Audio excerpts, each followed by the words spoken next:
Hello everybody, thank you for participating to our webinar. Today we are going to talk about sporting goods marathon, official brands versus counterfeiters. The webinar is going to be run by me, Igor Stolyarov. I'm responsible for international business development of brand protection service at Group IB, and also by my colleague Anton Dolgalev. He is the head of brand protection analysis team. Yeah, thank you all for joining. Before we move forward to the initial topic of this webinar, I would like to mention a few words about our Group IB company. Group IB is one of the leading providers of solutions aimed at detection and prevention of cyber attacks, online fraud, and IP protection. We have been recognized by Forrester, Gartner, Business Insider, and IDC. So far, we have in place more than 1,000 successful investigation cases worldwide.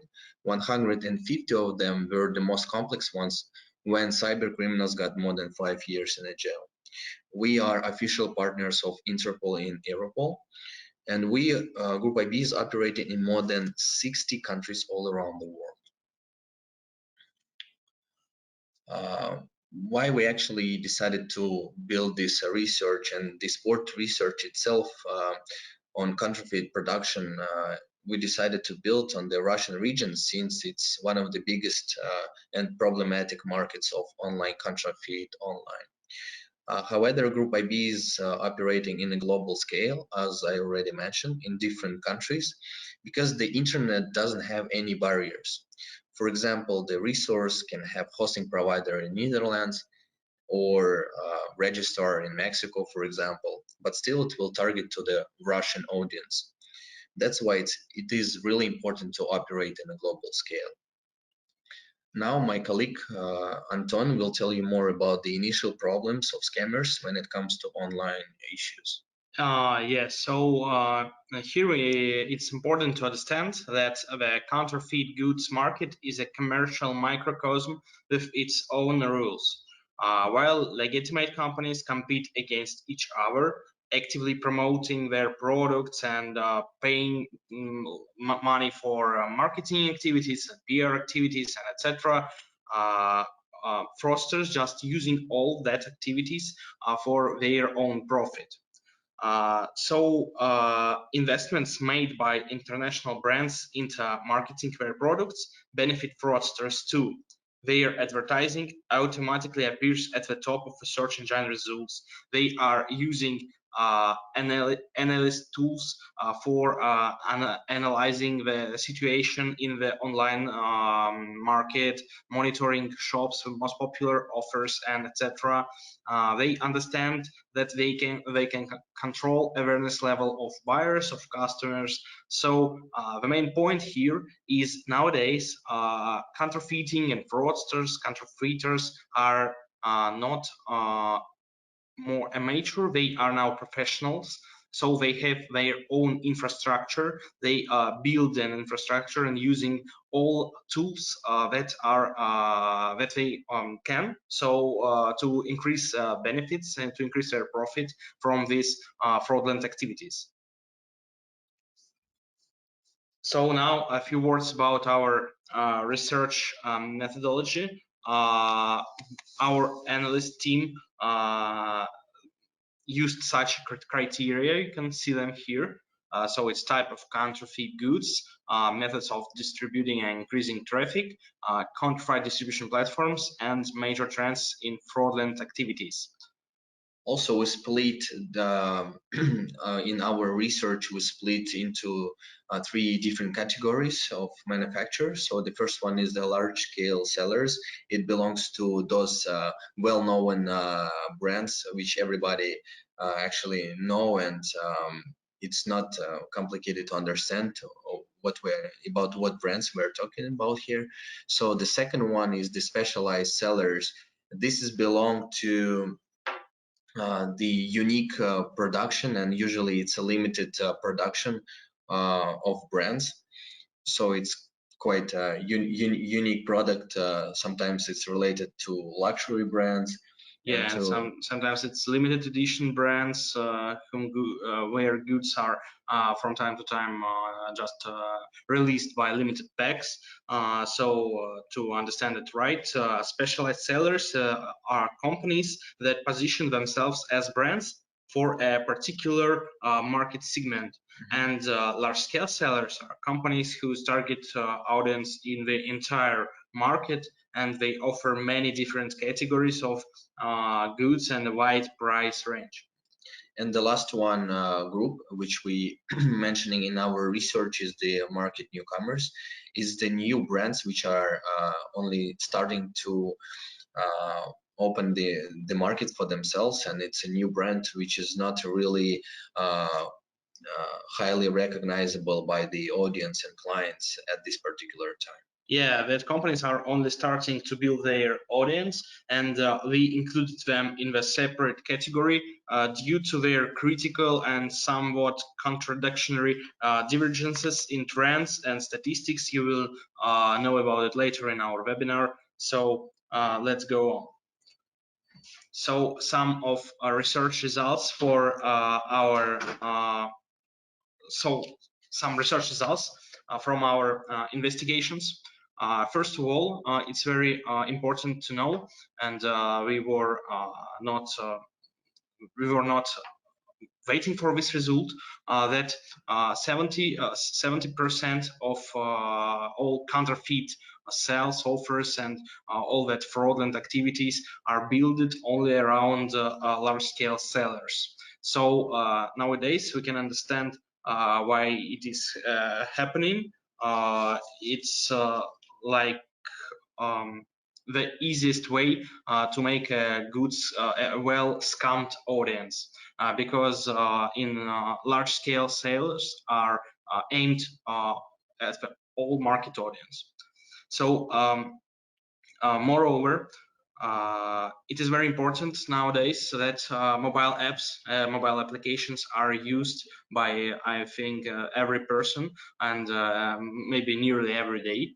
So they also analyzed mobile applications platforms. Since it's a really convenient tool to sell and to create those illegal advertising campaigns and sell goods nowadays via mobile applications. Yes, right. And mobile app purchases are made by the most active and the most financially stable buyers with high loyalty to a brand and conversion rates. So they also analyzed mobile applications, because not all brand owners nowadays think about it, about mobile applications like a source for the fraudulent traffic. But we found out that nearly 60% of counterfeit or scam mobile applications are multi-brand apps for selling one concrete type of clothes or sneakers or sportswear, for example.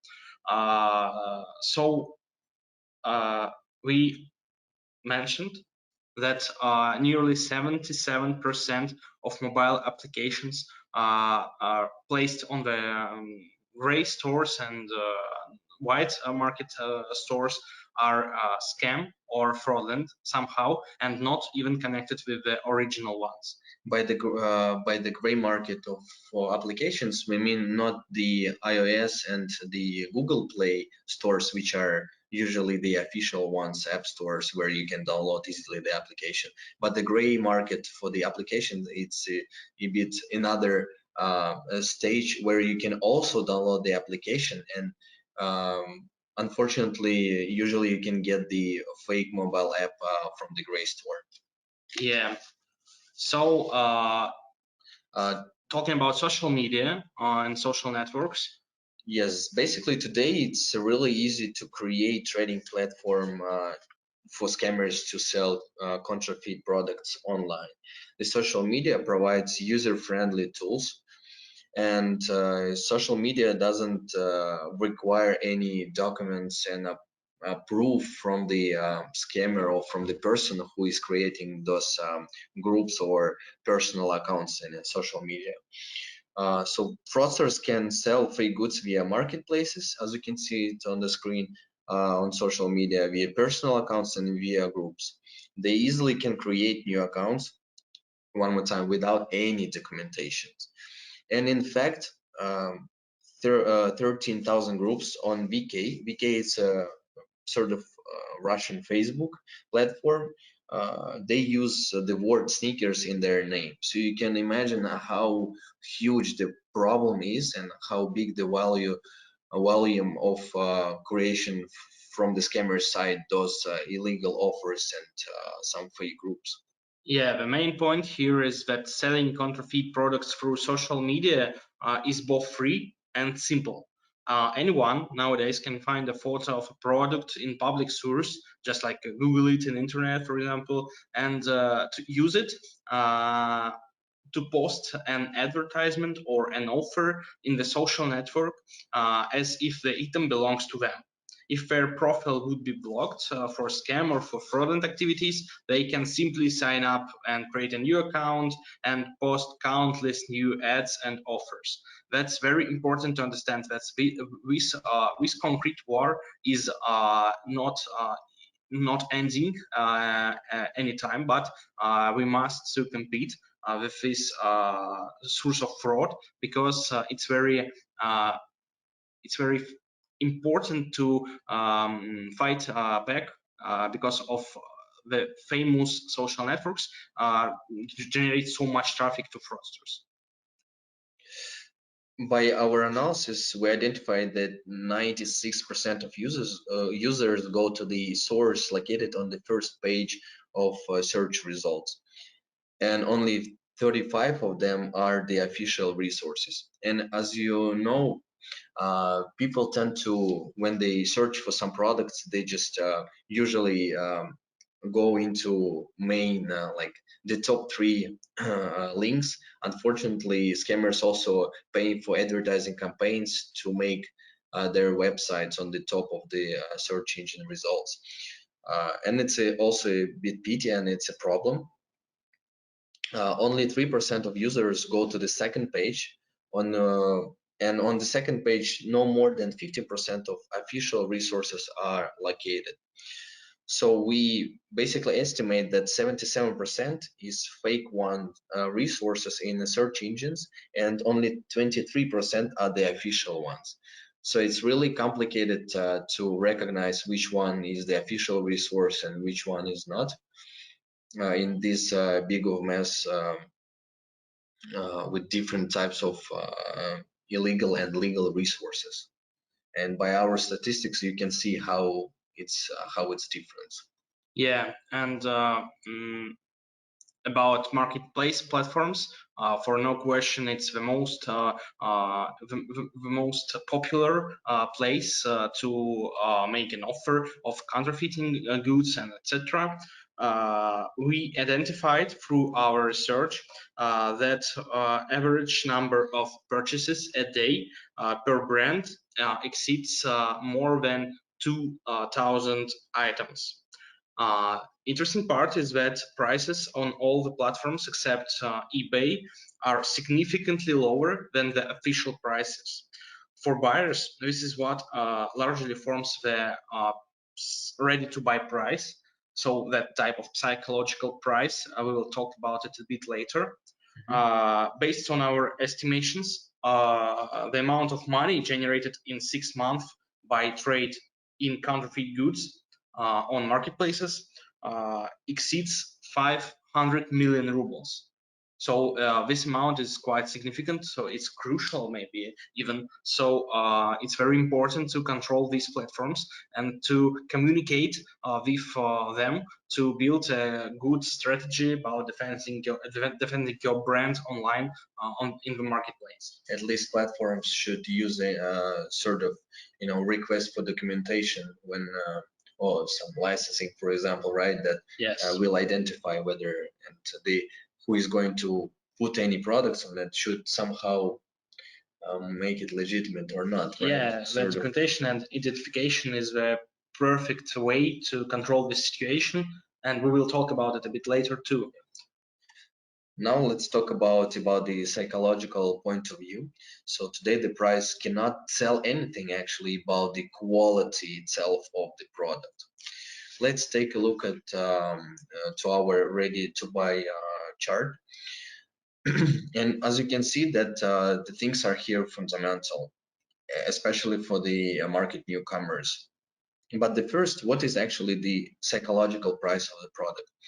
In our case, it's the average price of the top 100 most indexed products presented on unofficial sites in search results.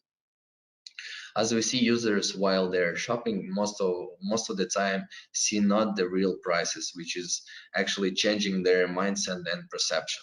As we already showed you before, there are plenty of different types of resources, and when they participate on official ones, the prices are not the same as on the official websites, and that's why it creates a big change in a mind and perception on the user side. Interesting fact that people are ready to buy a product of the new brand even for much higher price. And why actually it's happened? Because at this particular time the brand is not uh, really recognizable and well known for everybody. Yeah, for with market newcomers, there is a paradox, and the reason of this paradox is quite simple, as you said. Goods produced by these brands are either not widely available online or are not available offline at all locally in that country where user is living. So, as such, all products, including fake copies, are in deficit and are sold at inflated prices. So this remains the case until the market is full of either original copy or overfilled by the low quality fake copies. So according to the other groups from our research, ready to buy price is lower than the official one. That's how for the two groups, large scale sellers and specialized sellers, that's how basically they attract the attention itself, because there are plenty of offers, and it's easier for scammers to attract the attention, putting the lower prices to the product. And now we would like to pay attention. This is a sort of a test for you to take a look for a few seconds. You can take a look and make a decision which one on the left side or on the right side shoe you will take it and will buy it probably. Yeah, you just don't need to make this decision out loud. Just decide it inside your mind, maybe. You just need to choose which one would you choose if you wanted to buy it for yourself. Uh, we will give you a few seconds. So probably you already analyzed the first offer, yes, with the old price of 180 and with the new price with a sort of discount. And the second also, it's with a one price, with the old price and with the new price also with the discount. And the offers quite look the same. So probably you already made a decision in your head for which one you will go for. And now, yeah, the interesting fact that both of those offers are the fake ones. Yeah, both of these offers are the fake ones. And interesting fact that 62% of people are sure they never bought a fake product, fake goods. So nowadays, it is very hard to understand, to really understand what product you are choosing online and buying online, because prices are all prices are different. They are always different, and the only thing you could analyze is a photo which easily can be downloaded through the internet. So now we'll talk a bit about our market categories. We will start with large-scale sellers, and to sum it up, some information about this category. This category is the most popular among illegal sellers and covers the biggest market segment. How we said earlier, it is like 70% of large-scale sellers brands are scammed. So production practices are usually well established, and the quality of goods varies a lot. So it is easy for fraudsters to sell counterfeit goods because customers are not very well prepared for choosing the right goods. There are three types of fraudulent websites in this category, how you can see here. First one is specific brand websites. They are entirely or partially copied from official websites with prices and contact details changed. The main idea of these websites to steal money from the customer. The second type is product category website, which they are aggregators of resources with different products of the same type. For example, sneakers or sportswear or headers and etc. The product range of these websites tends to be made up of the most popular models within one product segment. So the main idea here is to make user believe that he is buying sneakers, for example, on the professional website, which is aimed at selling only sneakers, and it's all be good. So the third one are websites designed for stealing personal data or money. This is the most dangerous type.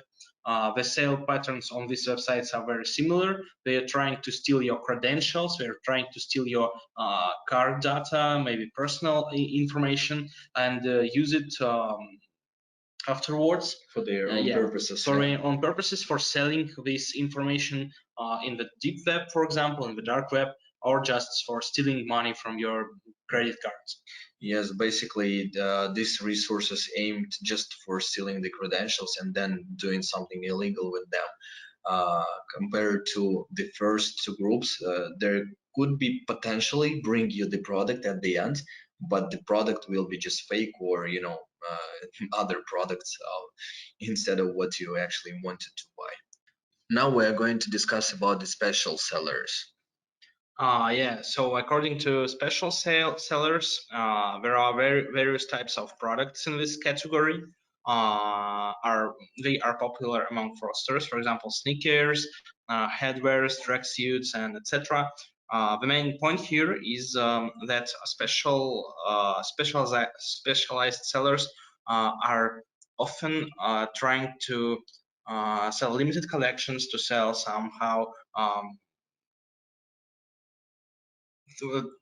only from time to time available items, So fraudsters are also focused on that type of goods.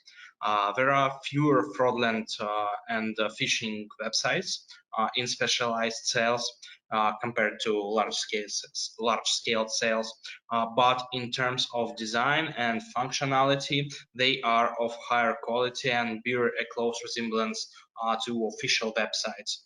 That's because fraudsters just want to be sure to make victim user sure that he is not buying the counterfeited good product. But he is buying resold there. So they're just trying to make people believe that they are resellers, and these products and goods are official, original, and could be even just resell by them.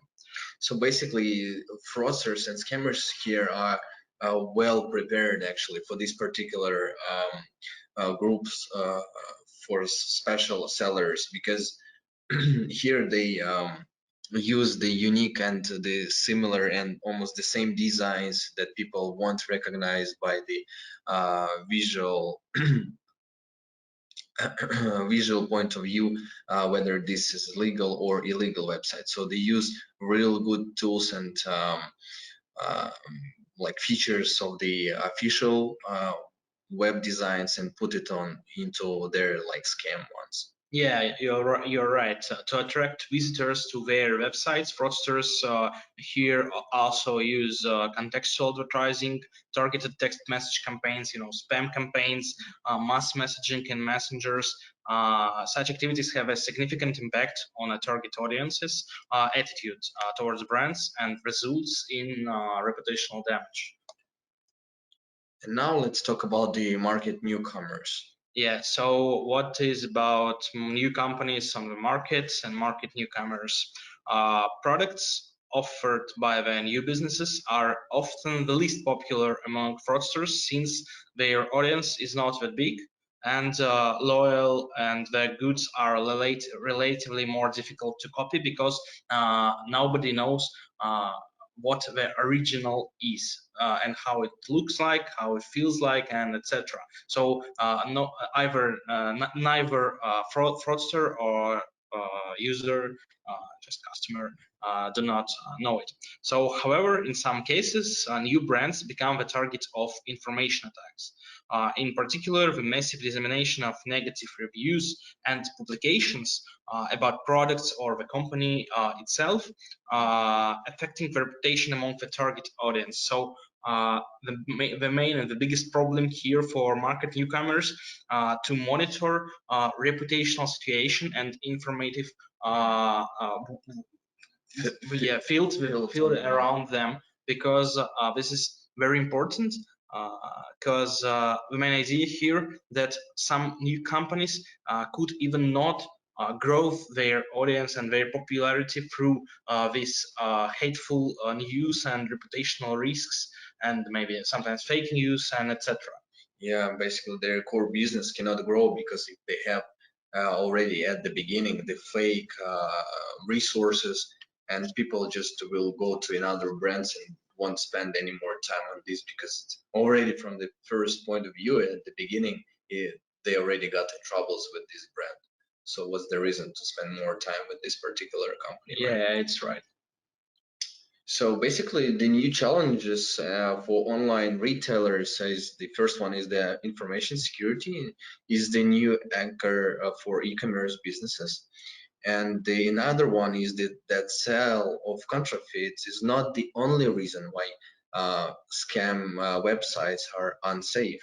Yeah, that's very important to understand nowadays, because as as we know, many manufacturers, many big brands whom goods are sold online and offline, they do think about the offline protection, about counterfeit protection, but how it said before, counterfeit is not the only problem and not the only reason why fraudulent activities are unsafe.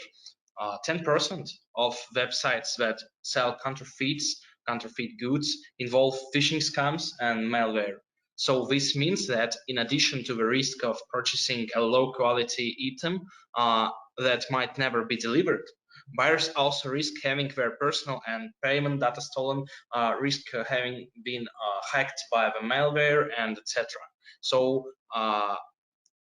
not only purchases are not safe, but the client itself at all is not safe while visiting these websites. So you need to have a full counter of defense, of protection here, not only from the counterfeit sales, but also from phishing, malware, and like a full house brand protection, how to say. As for example, also if as we already discussed about the last part in the previous slide about the newcomers, right?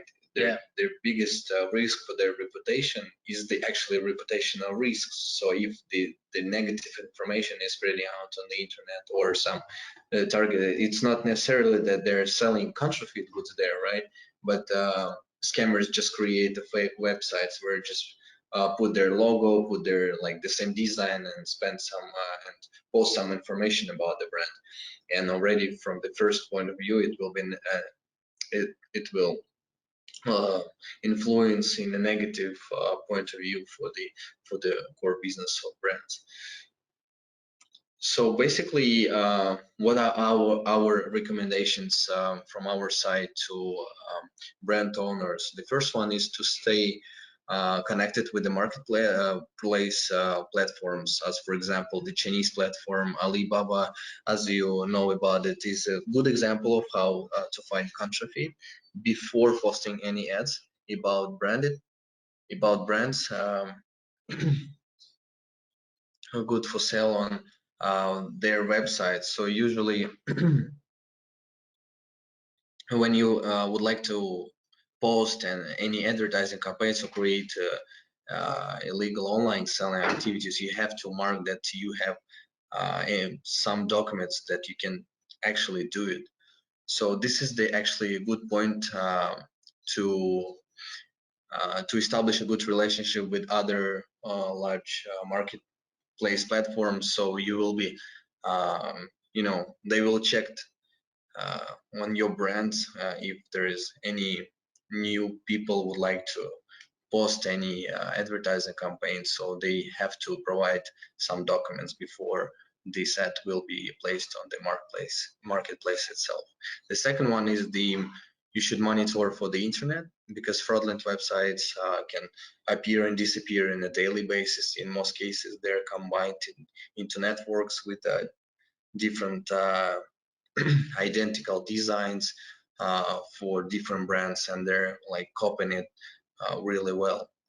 So there are a few tips which you can also uh, have on your own. So you have to pay attention to the to the date when this domain was registered, whether the layout is a poor or it's a good one layout, so with a good design. So you also have to pay attention to that.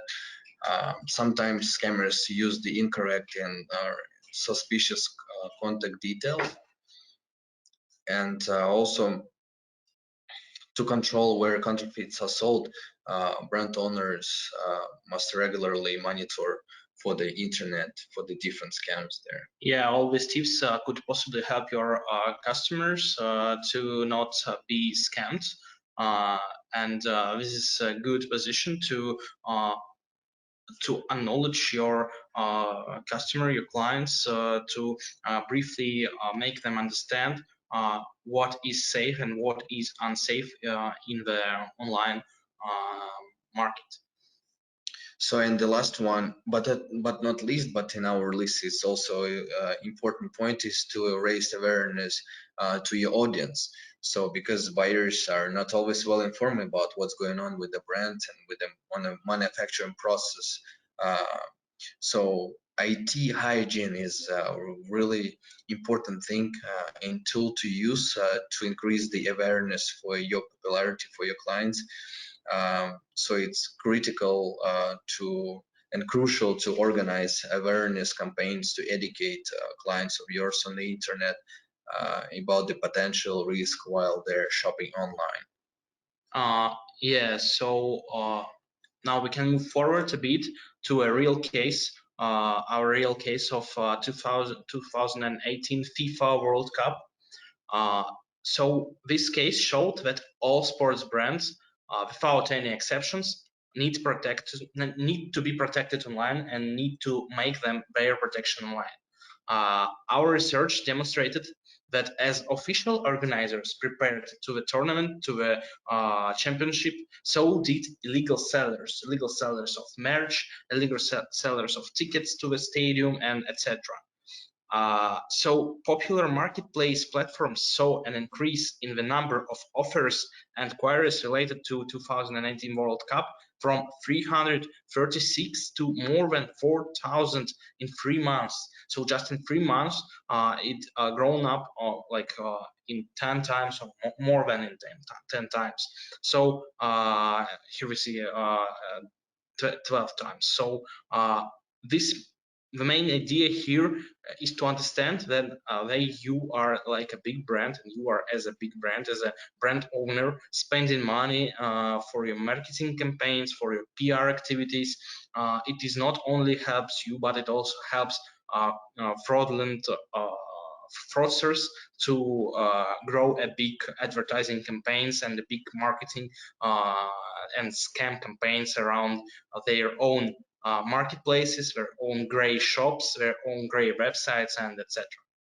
So basically, scammers in general, they are looking for new trends, upcoming big events. So if for your brand, if you have also quite a big event where your brand will be appealing in a high for the high audience, it's really important to take a look and to start the monitoring process in advance before the event itself has happened. For example, we also have during the FIFA World Cup the case when some Brazilian guys wanted to participate and look at the one of the games in a real time, and they took a vacation. They bought for tickets, for flight tickets, for hotel tickets. They came to Russia, and also they purchased the uh, tickets online, and then they got to Moscow. They tried to enter the stadium and they couldn't get in because as it turns, security guards told them that you got guys the fake tickets. So that's quite a pity story, but also it could happen with any types of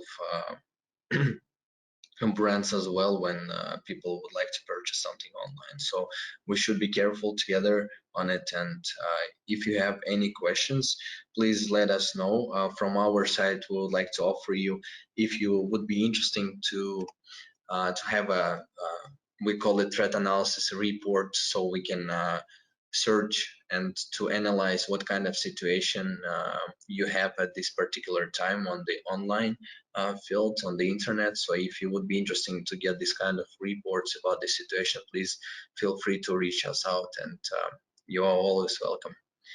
Thanks a lot for participating to our webinar.